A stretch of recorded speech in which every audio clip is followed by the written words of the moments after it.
Madilim na gabi. Ang tanging naririnig ay ang malakas na ulan at kulog. Sa loob ng isang lumang apartment, may nag-iisang lalaki na nakaupo sa harap ng kanyang laptop.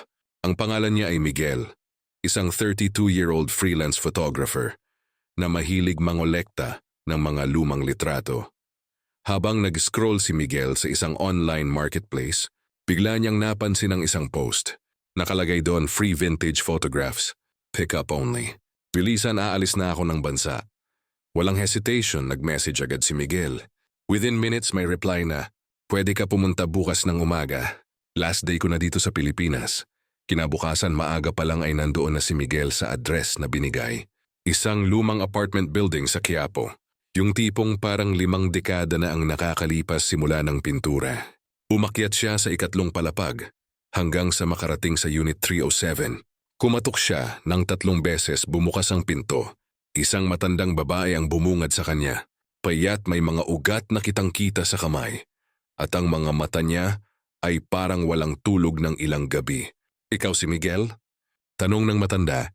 Tumango si Miguel. Pasok ka. Dun sa mesa, lahat ng litrato. Kunin mo na lahat. Wala akong panahon para piliin pa kung alin ang gusto mo. Pumasok si Miguel. Ang view apartment ay halos walang laman na. Ilang kahon lang ang nakita niya. Mga nakabalot na nagamit at yung isang mesa na puno ng mga lumang litrato. Lumapit siya at nagsimulang tingnan ng mga imahe. Mostly black and white.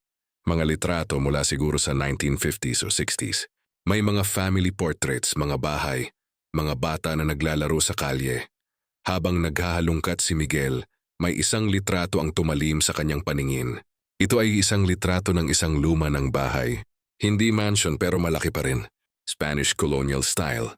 May mga haligi, may balcony sa second floor. Pero ang nakakuha ng atensyon ni Miguel ay ang atmosphere ng litrato. Parang may something off. Yung mga bintana ay napakadilim, halos itim.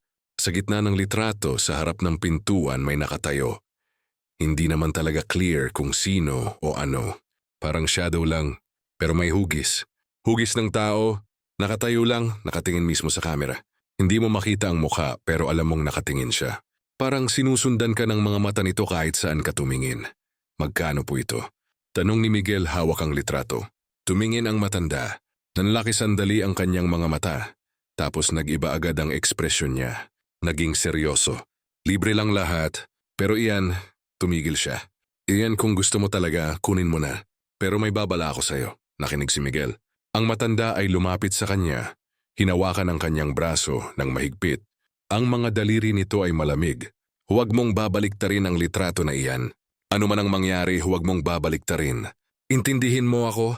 Hindi maintindihan ni Miguel kung bakit ganoon ang seryoso ng tono ng matanda. Pero tumango pa rin siya. Opo, ma'am. Hindi ko babaliktarin. Pinitawan ng matanda ang braso niya. Mayroon pa ba kayong gusto? Tanong nito, parang gusto nang matapos ang transaction. Kumuha pa si Miguel ng ilang litrato, mga 10 pieces in total, kasama ang kakaibang litrato ng bahay. Nilagay niya lahat sa isang brown envelope na binigay ng matanda. Salamat po, sabi ni Miguel. Tumango lang ang matanda tapos iginiya na siya palabas ng apartment. Bago pa man makaalis si Miguel, nagsalita ulit ang matanda. Tandaan mo, huwag mong babaliktarin. Tapos isinara na niya ang pinto. Narinig ni Miguel ang 3 lock na iniikot sa loob. Pauwi na si Miguel. Habang naglalakad sa kalye, hindi niya mapigilan na hindi mag-isip tungkol sa babala ng matanda. Bakit nga ba hindi niya dapat baliktarin? Ano bang meron sa likod? May nakasulat ba doon? May iba pang litrato? Pero sumunod pa rin siya sa sinabi. Para na rin siyang naging superstitious dahil sa tone ng matanda. Pagdating sa apartment niya, dumiretso agad si Miguel sa kanyang workroom. Doon niya inilalagay lahat ng kanyang collection. Mga vintage cameras, film rolls, at libu-libong litrato na nakolekta niya throughout the years. Inilabas niya ang mga bagong litrato mula sa envelope at inilapag sa mesa. Kinuha niya ang litrato ng bahay. Sa maliwanag na ilaw ng kanyang workroom lamp, mas makikita mo na ang detalye. Ang texture ng papel ay rough, parang handmade. Jumulay may sepia tone, faded na rin dahil sa edad. Pero ang bahay ay sobrang detailed. Makikisa mo ang bawat tile sa bubong, ang bawat haligi, ang bawat detalye ng wood carving sa pintuan. At yung figure, yung shadow na nakatayo sa harap, ngayong mas maliwanag, parang mas clear na. Parang may ulo, may katawan, may mga braso, pero walang mukha. O hindi mo lang talaga makita dahil sa dilim. Pero alam mong nakatingin. Parang nag-meet ang tingin ninyo, umiling si Miguel. Nag-o-overthink ka na naman, sabi niya sa sarili. Inilapag niya ang litrato sa kanyang display board, doon sa gitna, kasama ng mga paboritong pieces niya. Tumingin siya sa wall clock, 9:09 na ng gabi. Gutom na siya, kaya lumabas siya ng workroom para maghapunan. Habang nagluluto si Miguel ng instant noodles sa kusina, narinig niya ang isang tunog. Parang may bumagsak na gamit sa workroom. Napatigil siya, tumingin sa direksyon ng kwarto. Tahimik na ulit. Baka hangin lang sa isip niya. Bumalik siya sa pagluluto. Pero may narinig ulit siyang tunog. Ngayong beses parang may humihila ng papel. Slow, steady. Shhh. Patay na patay ang lahat ng appliances niya maliban sa electric fan sa sala. Pero ang tunog ay nanggagaling sa workroom. Sigurado siya. Nag-decide si Miguel na tingnan. Dala ang baso ng mainit na tubig, lumapit siya sa workroom. Binuksan niya ang pinto. Lahat ay nasa ayos pa rin. Walang nahulog na gamit. Yung mga litrato sa display board ay nandun pa rin kasama ang bagong litrato ng bahay. Umiling siya. Stress ka lang siguro. Pulong niya sa sarili. Pero habang papalabas na siya, may napansin siya. Yung litrato ng bahay, parang iba, parang may nagbago. Lumapit siya. Tumingin ng mabuti. Yung figure, yung shadow na nakatayo sa harap ng bahay. Parang mas malapit na ito sa camera. Mas malapit kaysa kanina.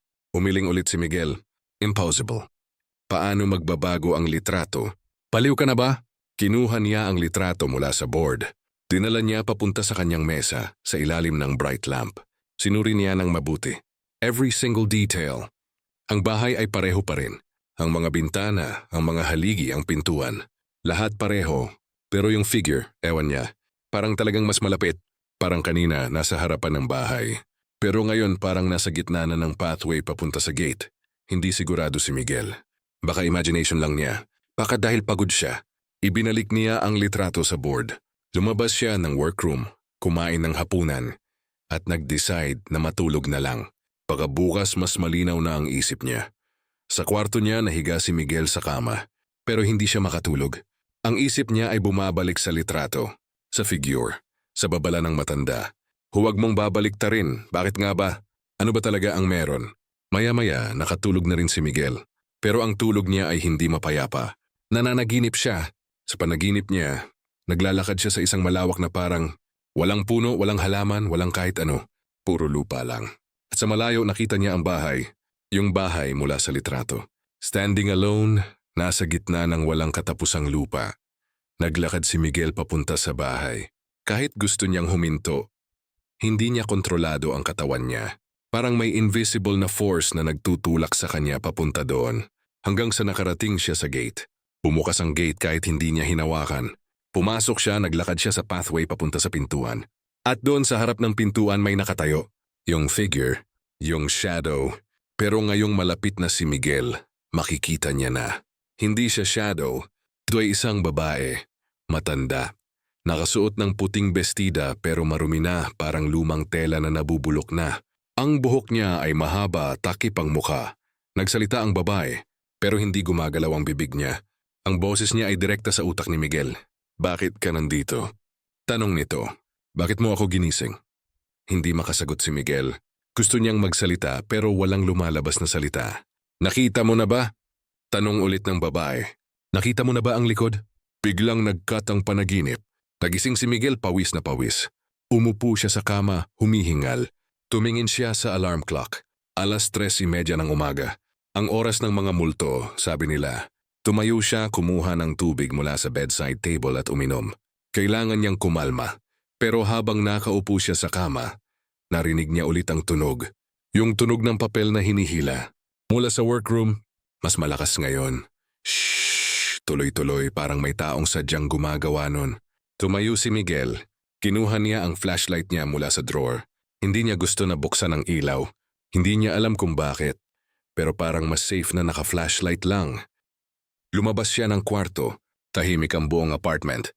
Pero ang tunog mula sa workroom ay patuloy. Lumapit siya. Hawak niya ang doorknob, malamig, mas malamig kaysa normal. Hininga niya ng malalim, tapos binuksan niya ang pinto. Ang flashlight niya ay tumama sa display board. Lahat ng litrato ay nandoon pa rin. Pero yung litrato ng bahay, wala na ang figure. Yung shadow na babae, wala na siya sa harap ng bahay. Wala na siya sa pathway. Wala na siya kahit saan sa litrato. Parang normal na litrato na lang ng isang abandoned na bahay. Nanlaki ang mga mata ni Miguel. Imposible ito. Hindi pwedeng mawala lang ang isang subject sa litrato. Hindi ganun ang pagkaka-work ng photography. Lumapit siya sa board. Kinuha niya ang litrato. Sinuri niya gamit ang flashlight. Wala nga, walang figure. Walang shadow. Wala, tapos narinig niya ito.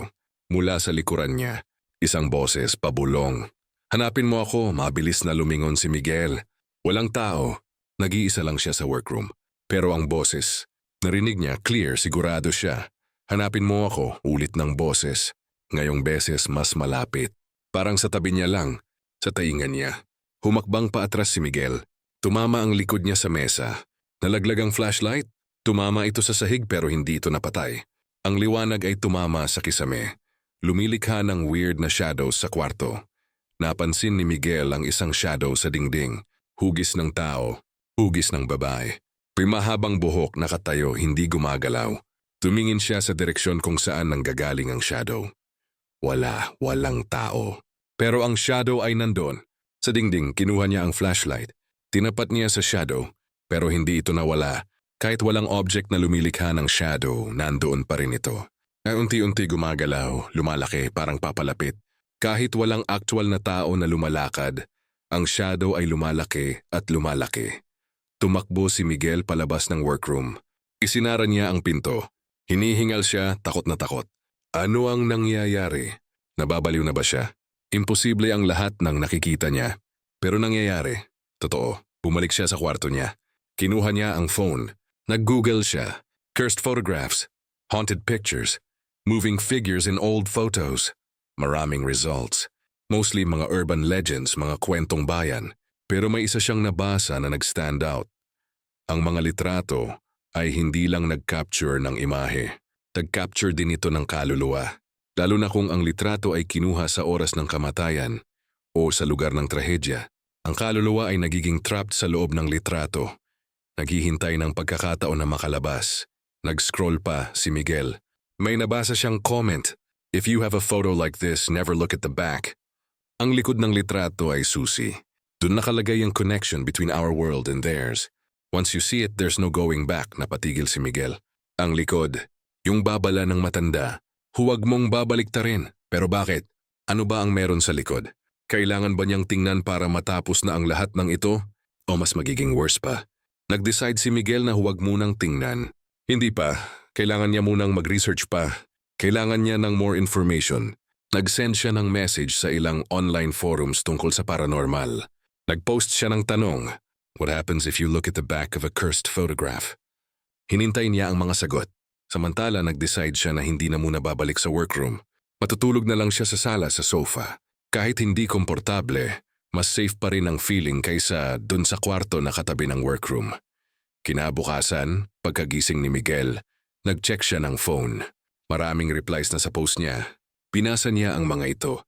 Karamihan ay nag-warn sa kanya. Don't do it. If you value your life, don't look. The back of the photo is where the curse is written. Once you read it, you become part of it. Pero may isang comment na nag-stand out. From a user named Espiritista Maria, the only way to break the curse is to understand it. Look at the back. Find out what the spirit wants. Give it to her. Only then will you be free. May attached din siyang email address. Nag-send si Miguel ng email. Explained niya lahat ng nangyayari. Ang litrato, ang figure, ang panaginip, ang shadow. Lahat.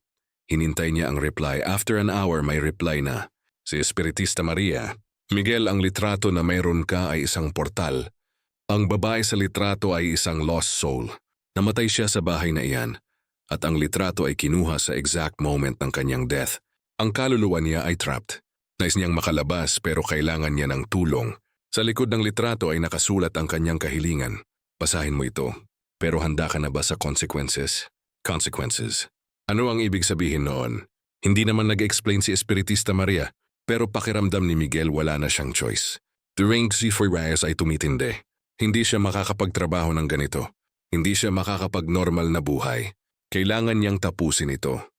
Kinabukasan ng hapon, bumalik si Miguel sa workroom. Ang litrato ng bahay ay nandoon pa rin sa display board. Pero ngayong beses walang kakaiba. Mukhang normal lang. Walang figure, walang shadow, walang kahit ano. Kinuha niya ito. Hinawakan niya ang litrato sa dalawang kamay. Ang puso niya ay tumitibok ng mabilis. Gumimang iskas niya ay nanginginig. Huminga siya ng malalim, tapos dahan-dahan binaliktad niya ang litrato. Sa likod, may nakasulat, handwritten, old script. Mahirap basahin pero sinubukan ni Miguel. Ang nakasulat ay Tagalog pero lumang Tagalog. Ako si Inang Socorro. Namatay ako sa bahay na ito noong ika-23 ng Hunyo, taong 1953. Pinatay ako ng sarili kong anak na lalaki dahil sa yaman. Ngayon ako ay nakakulong sa litrato na ito. Hindi ako makapagpahinga. Kailangan ko ng tulong. Dalhin mo ako sa lugar kung saan ako ipinanganak. Doon lang ako makakapagpahinga. Ang lugar ay ang lumang simbahan sa San Nicolas. Doon ako ibininyag. At doon ko dapat tinapos ang buhay ko. Natapos ni Miguel ang pagbasa. Tumingin siya sa paligid. Walang nagbago. Walang biglang nangyari. Pero alam niya na, nagsimula na ang countdown. Kailangan niyang gawin ang hinihingi ng kaluluwa, San Nicolas. Alam ni Miguel kung nasaan iyon. Isang bayan sa Batangas. Around 3 hours drive from Manila. Pero ang problema, hindi niya alam kung aling simbahan. Baka maraming simbahan doon. Kailangan niya ng more information. Bumalik siya sa computer. Nag-research siya tungkol sa San Nicolas, Batangas. Nag-search siya ng old churches. Meron. Ang San Nicolas de Tolentino Parish. Isang lumang simbahan na itinayo noong Spanish colonial era. Yun na siguro yun, nag-decide si Miguel na pumunta kinabukasan. Pero habang nag-prepare siya, may naisip siya, paano kung hindi pala niya kayang gawin ito? Paano kung mas lalo pang lumala ang sitwasyon? Pero ano pa ba ang choice niya? Wala na, kinagabihan. Bago matulog si Miguel, nilagay niya ang litrato sa loob ng isang protective plastic sleeve. Inilagay niya ito sa bag niya. Tapos natulog na siya. Pero habang tulog siya, nananaginip na naman siya. Pareho ang bahay, ang babae. Pero ngayong beses ang babae ay nakaharap na sa kanya. Makikita na niya ang mukha, matanda nga. Siguro mga 60 o 70 years old. Payat. Ang balat ay wrinkled, puno ng edad. Pero ang mga mata niya ay blank. Walang pupila, puti lang. At ang bibig niya ay nakabukas. Parang gustong magsalita pero walang lumalabas na tunog. Tapos biglang lumapit ang babae sa kanya. Hinawakan ang kanyang mukha gamit ang malamig na mga kamay. At bumulong. Salamat, nagising si Miguel, umaga na. Tumunog ang alarm niya, 7:00. Tumayo siya, naligo, nag-almusal, at nag-prepare na para sa biyahe. Kinuha niya ang bag na may litrato. Sumakay siya ng bus papuntang Batangas. Ang biyahe ay tahimik. Si Miguel ay nakaupo sa tabi ng bintana, nakatingin sa labas. Ang kanyang isip ay puno ng mga tanong. Ano ba talaga ang nangyari kay Inang Socorro? Bakit siya pinatay ng anak niya? Ano ang nangyari sa anak niya pagkatapos? At bakit trapped ang kaluluwa niya sa litrato? Pagkadating sa San Nicolas, nagtanong-tanong si Miguel hanggang sa nakarating siya sa lumang simbahan. Ang San Nicolas de Tolentino Parish. Isang beautiful na structure, Spanish colonial architecture. May bell tower, may malawak na courtyard. Pero malinaw na matanda na ito. Ilang century na ang nakakalipas. Pumasok si Miguel sa loob ng simbahan. Tahimik. May ilang tao na nagdarasal pero hindi marami. Lumapit siya sa altar. Kumuha ng litrato mula sa bag. Hinawakan niya ito ng mahigpit. Tapos bumulong. Inang Socorro, nandito na ako. Dinala kita sa lugar na gusto mo. Sana makahanap ka na ng kapayapaan. Walang nangyari. Tahimik pa rin. Parang wala lang. Nag-decide si Miguel na manatili pa saglit. Baka may nangyari na hindi niya napansin. Umupo siya sa pew, hawak pa rin ang litrato. Maya-maya, may lumapit sa kanya. Isang madre. Matanda na rin, siguro mga 70 years old. Hiho, okay ka lang ba? Tanong nito. Tumingin si Miguel. Opo, madre, okay lang po ako. Inaasikaso lang po ako. Napansin ng madre ang litrato na hawak ni Miguel. Nanlaki ang mga mata niya. Saan mo nakuha yan? Tanong niya, medyo gulat. Nagulat din si Miguel sa reaksyon niya. Binili ko po sa Maynila. Bakit po? Umupo ang madre sa tabi niya. Kinuha niya ang litrato, tumingin ng mabuti. Alam ko ang bahay na ito. Ito ay bahay ng pamilya De Leon. Dito sa San Nicolas din yan. Pero matagal nang abandoned. Mga 50 taon na siguro. May naganap na trahedya doon. Ang matriarch ng pamilya, si Inang Socorro, ay pinatay ng kanyang anak na lalaki. Dahil sa pera. Pagkatapos ang anak ay nagpakamatay din. Mula noon, walang gustong tumira sa bahay na iyon. Sinasabi nila na may multo, tumango si Miguel. Alam ko na po ang kwento, madre. Actually, kaya ako nandito ay para tulungan si Inang Socorro. Gusto niyang makahanap ng kapayapaan. Tumingin ang madre sa kanya ng matagal. Hiho, ang pagtulong sa mga kaluluwa ng patay ay hindi madali. Pero kung gusto mo talagang tumulong, may isang paraan. Kailangan mong ibalik ang litrato sa lugar kung saan ito kinuha.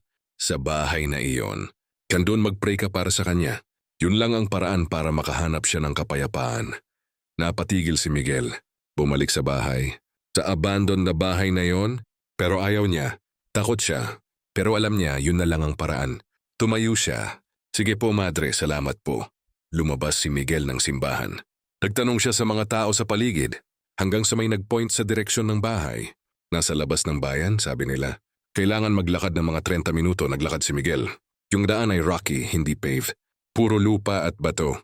Hanggang sa nakita niya ito sa malayo, ang bahay. Exactly tulad ng nasa litrato. Spanish colonial style. May mga haligi. May balcony sa second floor. Pero mas masahol pa kaysa sa litrato. Ang mga dingding ay nabubulok na. Ang mga bintana ay basag. Yung bubong ay may mga butas. Lumapit si Miguel sa gate. Nakabukas ito. Actually, wala nang gate. Yung frame lang ang naiwan. Pumasok siya. Naglakad sa pathway papunta sa bahay. Ang paligid ay puno ng mga damo, mga dead na halaman. Ang atmosphere ay creepy. Parang walang buhay. Walang hangin, walang tunog ng ibon, wala. Umakyat si Miguel sa hagdan papunta sa front door. Ang pintuan ay nakabukas na rin. Pumasok siya. Ang loob ay puno ng alikabok. Ang mga kasangkapan ay wala na. Siguro ninakaw na o nabubulok na. Pero ang structure ay nandoon pa rin. Yung mga dingding, ang kisame, ang hagdan papunta sa second floor, naglakad si Miguel sa sala. Tumigil siya sa gitna. Kinuha niya ang litrato mula sa bag. Inilapag niya sa sahig. Tapos lumuhod siya. Nag-sign of the cross. Tapos nag-pray. Inang Socorro, nandito na ako. Dinala kita sa lugar na ito. Sana makahanap ka na ng kapayapaan. Sana mapatawad mo na ang anak mo. Sana makapagpahinga ka na. Habang nag-pray si Miguel, may naramdaman siya. Isang lamig na wind. Pero wala namang bintana na bukas. Tapos narinig niya ang isang boses pabulong. Salamat, tumingin si Miguel. Sa harap niya may nakatayo. Ang babae, si Inang Socorro. Pero hindi na siya mukhang scary. Mukha siyang peaceful. Nakangiti siya. Diyan unti-unti nagiging transparent. Hanggang sa nawala na siya completely. Tumayo si Miguel. Kinuha niya ang litrato mula sa sahig. Tiningin niya ito. Ang figure ay bumalik na. Pero ngayong beses hindi na siya nakatayo sa harap ng bahay. Nakaupo na siya sa porch nakangiti. Parang masaya. Parang at peace na ngumiti si Miguel. Tapos binaliktad niya ang litrato. Ang writing sa likod ay nag-fade na. Hindi na mabasa. Parang nawala na ang curse. Natapos na, lumabas si Miguel ng bahay. Bumalik sa bayan. Sumakay ulit ng bus pabalik sa Maynila. Habang nasa biyahe tiningin niya ang litrato. Ang babae ay nandoon pa rin ngumingiti. Pero hindi na nakakatakot. Parang isang memory na lang, isang parte ng history. Pagdating sa apartment niya, nilagay ni Miguel ang litrato sa kanyang display board, katabi ng mga paboritong pieces niya. Pero alam niya, hindi na siya mag-aalala. Tapos na ang lahat, wala nang multo, wala nang curse. Pero isang gabi, ilang linggo pagkatapos ng insidente habang nag-browse si Miguel online, may nakita siyang post, free vintage photographs, pick up only. Nag-click siya. May mga litrato na uploaded. Yung sa mga litrato may isang tumalim sa kanya. Isang litrato ng isang lumang school building. May mga bata sa harap nakangiti. Pero sa background sa bintana ng second floor may nakatayo. Isang figure. Nakatingin sa camera. Hindi clear kung sino. Parang shadow lang, napatigil si Miguel. Yung puso niya ay bumilis ang tibok. Alam niya ang feeling na ito. Alam niya na may something off sa litrato. Pero bakit niya iniisip na kunin ito? Dapat ba niyang subukan ulit? Dapat ba niyang tulungan ang next lost soul? O dapat ba niyang layuan na lang? Dapat ba niyang ipagpatuloy ang normal niyang buhay? At huwag nang makialam sa mga bagay na hindi niya maintindihan. Pero habang nakatingin si Miguel sa litrato sa screen, may narinig siyang boses. Sa likod niya, pabulong. Tulungan mo ako, mabilis na lumingon si Miguel. Walang tao. Nag-iisa lang siya sa apartment. Pero ang boses, narinig niya, clear, sigurado siya. Tumingin siya ulit sa screen. Ang litrato ng school building. Ang figure sa bintana. Parang gumagalaw. Parang lumalaki. Parang papalapit isinara ni Miguel ang laptop. Hindi niya ito kayang gawin ulit. Hindi niya kayang dumaan ulit sa lahat ng iyon. Ang takot, ang panganib, ang hindi sigurado kung makakabalik ka pa ba sa normal. Pero kahit anong pigil niya, alam niya sa loob-loob niya. Alam niya na babalik siya. Alam niya na tutulungan niya ulit. Dahil ngayon, naintindihan na niya. Hindi siya basta kolektor ng mga lumang litrato. Siya ay bridge. Siya ay tulay between the living and the dead. Siya ang tumutulong sa mga lost souls na makahanap ng peace. At kahit gaano pa katakot, kahit gaano pa ka-dangerous, alam niyang ito na ang purpose niya. Ito na ang dahilan kung bakit siya mahilig sa mga lumang litrato. Hindi dahil sa art, hindi dahil sa history, kundi dahil sa mga kaluluwa na trapped sa loob nito. Ang mga kaluluwa na naghihintay ng tulong. Kinabukasan, bumalik si Miguel sa online post. Nag-message siya, "Available pa ba ang litrato ng school building?" Within minutes, may reply na, "Yes, kailan ka pwedeng pumunta?" Nag-type si Miguel ng reply. Pero bago niya isend, nag-hesitate siya. Ito ba talaga ang gusto niya? Ito ba talaga ang dapat niyang gawin? Pero bago pa niya maisip ng mabuti, may narinig siyang tunog. Yung familiar na tunog. Ang tunog ng camera shutter. Click, click, click, tumingin siya sa paligid. Walang camera na tumutunog. Pero ang tunog ay nandoon. Clear. Paulit-ulit, click, click, click, parang may nagpicture. Parang may nag-capture ng moment. At sa moment na yon, na-realize ni Miguel, hindi siya pwedeng tumanggi. Hindi siya pwedeng tumalikod. Dahil ang mga kaluluwa ay nag-choose na sa kanya. Siya ang kanilang hope. Siya ang kanilang way out. Nag-send siya ng reply. "Pupunta ako mamaya." Pagkatapos ng ilang oras, nandoon na si Miguel sa address na binigay. Isang bahay sa Quezon City. Hindi masyadong luma pero may vintage vibe pa rin. Kumatok siya. Pumukas ang pinto. Isang lalaki ang bumungad. Mga 40 years old. Payat, may salamin. "Ikaw si Miguel?" Tanong ng lalaki. Tumango si Miguel. "Opo, nandito po ako para sa litrato ng school building." Nginitian ng lalaki si Miguel. Pero ang ngiti niya ay weird. Hindi genuine. Parang forced. Pasok ka." "Nandito lang ang litrato." Pumasok si Miguel. Ang loob ng bahay ay normal naman. May living room, may TV, may mga furniture. Pero may something off. Parang ang atmosphere ay heavy. Parang may weight sa hangin. Inilabas ng lalaki ang litrato mula sa isang folder. Iniabot niya kay Miguel. Kinuha ni Miguel, tiningnan.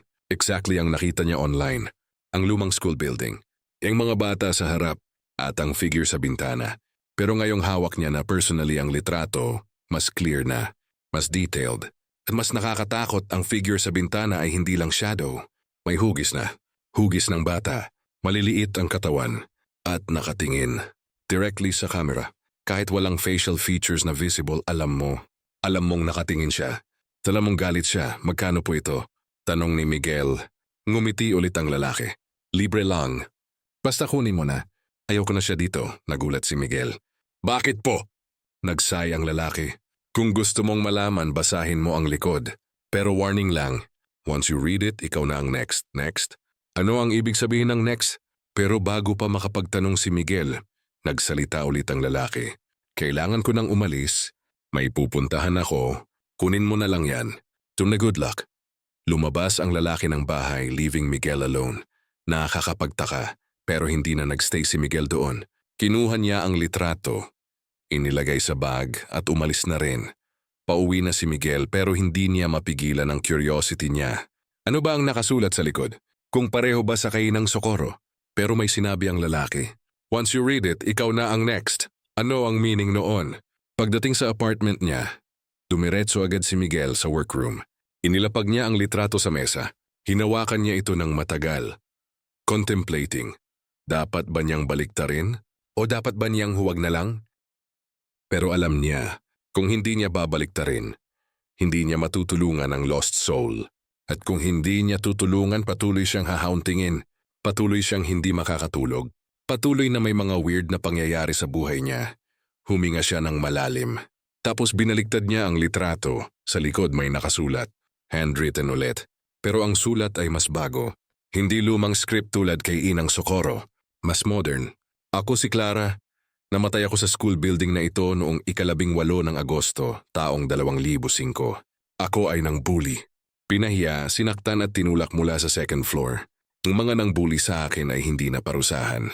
Ngayon nais kong makahanap ng hustisya, pero hindi ko alam paano. Tulungan mo ako, pero mag-iingat ka. Dahil ang mga nangbuli sa akin ay naghahanap pa rin ng next victim. At ikaw ang susunod. Natapos ni Miguel ang pagbasa. Napahawak siya sa noo niya. May complicated kaigasihay ng Socorro. Hindi lang ito about peace. Ito ay about justice. About revenge. At sinabi pa na siya ang next victim? Tumayo si Miguel.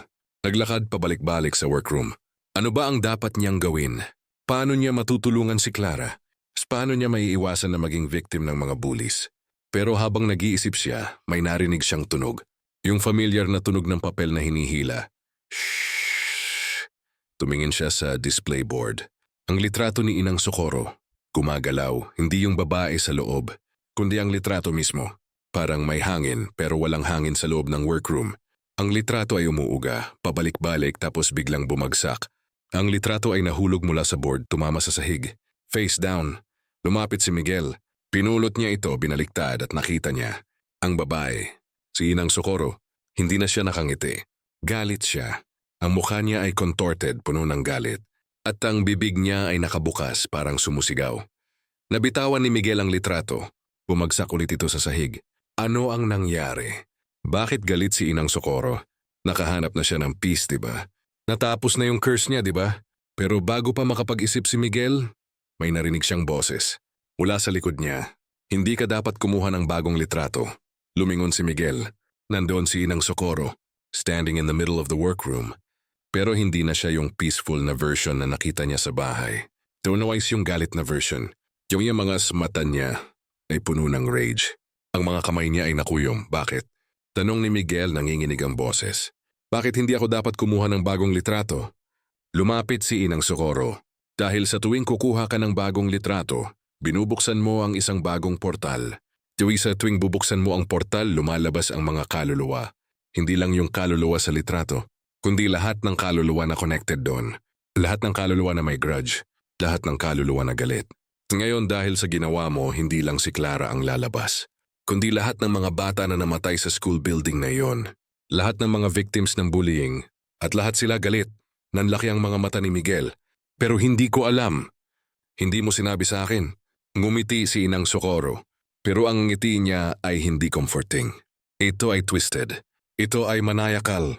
Dahil kailangan mong matutunan. Kailangan mong maranasan. Ay ang pagtulong sa mga patay ay may consequences. Ang consequences na iyon ay hindi mo kayang kontrolin tapos nawala si Inang Socorro. Taglaho parang usok. Naiwan si Miguel, nag-iisa, takot na takot, hindi alam ang gagawin. Tumakbo si Miguel palabas ng workroom. Pumunta sa sala. Umupo sa sofa. Kinuha ang phone niya. Nag-search siya ng tulong. Nag-search siya ng mga paranormal experts. Nag-search siya ng mga pari, mga albularyo, kahit sino na makakatulong sa kanya. Pero habang nag-search siya, may tumunog sa workroom. Isang malakas na tunog, bang! Parang may bumagsak na mabigat. Tumakbo si Miguel pabalik sa workroom. Pagbukas niya ng pinto, nakita niya. Ang display board, lahat ng litrato ay nahulog. Lahat ay nakakalat sa sahig. At sa gitna ng sahig may bagong litrato. Isang litrato na hindi niya nakita kanina. Lumapit siya. Kinuha ang litrato at nanlaki ang mga mata niya. Ito ay litrato ng apartment niya. Yung workroom niya, kinunan mula sa labas sa bintana. Sa loob ng workroom sa gitna may nakatayo. Siya, si Miguel. Nakatayo, nakatingin sa camera. Pero ang mukha niya ay blank. Walang expression. Parang wala ng buhay. At sa likod niya, sa background, may mga figure. Maraming figure. Mga kaluluwa. Nakatayo, nakatingin, naghihintay, nabitawan ni Miguel ang litrato. Umatras siya. Tumama ang likod niya sa dingding. Hindi niya maintindihan. Tinuwising nangyayari. Bakit may litrato ng workroom niya? Sino ang kumukuha ng litrato? Tapos narinig niya ang tunog. Yung familiar na tunog. Ang tunog ng camera shutter. Click, click, click. Mas malakas ngayon. Mas mabilis. Click, click, click, click. Parang may nagpicture ng sunod-sunod. Parang may photoshoot. Tumingin si Miguel sa paligid. Walang camera. Pero ang tunog ay nandoon. Everywhere. Sa bawat sulok ng workroom. Click, click, click. Pabilis ng pabilis. Hanggang sa naging isang tuloy-tuloy na tunog. Krrrr. Tapos tumigil. Dead silence. Walang tunog. Walang kahit ano. At sa silence na iyon, narinig ni Miguel ang isang boses. Maraming boses, mga bata. Tulungan mo kami. Tulungan mo kami. Tulungan mo kami. Paulit-ulit. Mas malakas, mas insistent. Tulungan mo kami. Tulungan mo kami. Tulungan mo kami. Tumakbo si Miguel palabas ng apartment. Hindi niya na kinuha ang mga gamit niya. Hindi niya na iniisip kung ano ang iiwan niya. Ang gusto niya lang ay tumakas, lumayo. Makaalis sa lugar na iyon, tumakbo siya sa kalye. Patungo sa kanto. Nag-hail ng taxi. Saan po kayo? Tanong ng driver. Kahit saan, sagot ni Miguel hinihingal. Kahit saan po. Basta malayo dito. Ang taxi ay umalis. Si Miguel ay nakaupo sa backseat, pawis na pawis, nanginginig pa rin. Pero habang tumatagal ang biyahe, unti-unti siyang kumakalma. Siguro ligtas na siya. Siguro nakaalis na siya. Siguro tapos na, pero maya-maya may napansin si Miguel. Ang driver. Hindi nag-uusap. Hindi gumagalaw ng natural. Parang robot. Tumingin siya sa rearview mirror. Ang mukha ng driver. Walang expression. Blank. Exactly tulad ng mukha niya sa litrato kanina, nanlaki ang mata ni Miguel. Para po, sabi niya. Pero hindi huminto ang taxi. Patuloy itong tumatakbo. Para po, sigaw ni Miguel. Pero walang reaction ang driver. Sinubukan ni Miguel na buksan ang pinto. Locked. Sinubukan niya ang kabila. Locked din. Sinubukan niya na basagin ang bintana. Pero sobrang tigas. Hindi niya kayang basagin. Ang taxi ay patuloy na tumatakbo. Mas mabilis. Mas mabilis. Hanggang sa hindi na niya makita ng maayos ang labas. Lahat ay blur. Lahat ay gumagalaw ng napakabilis. Tapos bigla, huminto ang taxi. Dead stop, tumingin si Miguel sa labas. Wala na sila sa syudad. Wala na sila sa highways. Nasa gitna sila ng isang kagubatan. Madilim. Walang ilaw maliban sa headlights ng taxi. Bumukas ang pinto ng driver's seat. Lumabas ang driver, pero hindi siya tao. Do ay figure, shadow, walang mukha. Walang detalye. Lumapit ito sa backseat door. Pinuksan. Bumaba ka, sabi ng figure. Ang boses niya ay distorted. Parang maraming boses na nagsasalita ng sabay. Umiling si Miguel. Hindi ako bababa. Nginitian ng figure. Kahit walang mukha, alam ni Miguel na ngumiti ito. Wala kang choice. Tapos may kamay na humila kay Miguel palabas ng taxi. Maraming kamay. Galing sa dilim. Galing sa kagubatan. Hinila siya. Hinila siya papasok sa kagubatan. Sumisigaw si Miguel. Lumalaban, pero walang silbi. Ang mga kamay ay sobrang lakas. Hanggang sa nandoon na siya. Sa gitna ng kagubatan, nakaratay sa lupa. Nakapaligid sa kanya ay mga figure.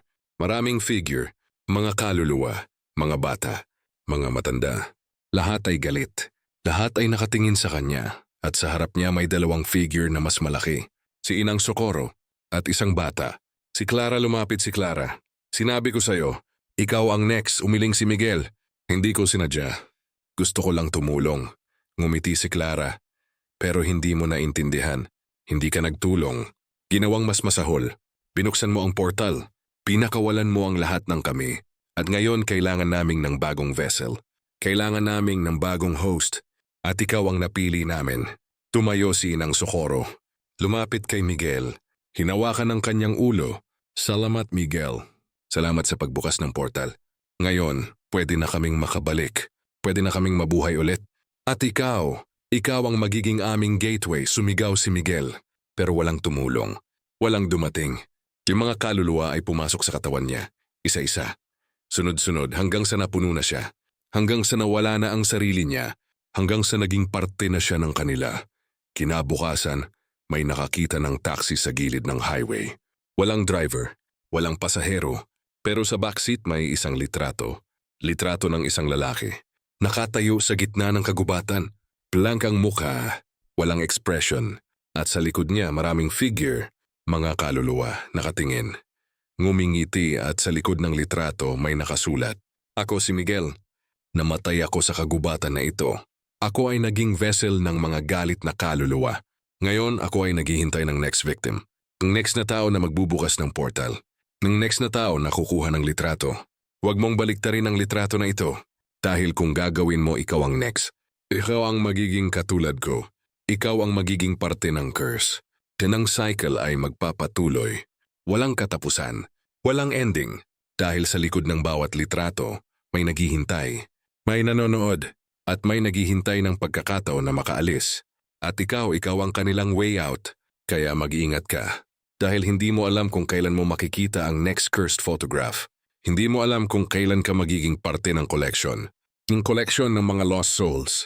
Yung collection ng mga taong hindi makahanap ng peace. At sa collection na yon, ikaw ay magiging permanent. Ikaw ay magiging trapped forever sa likod ng litrato.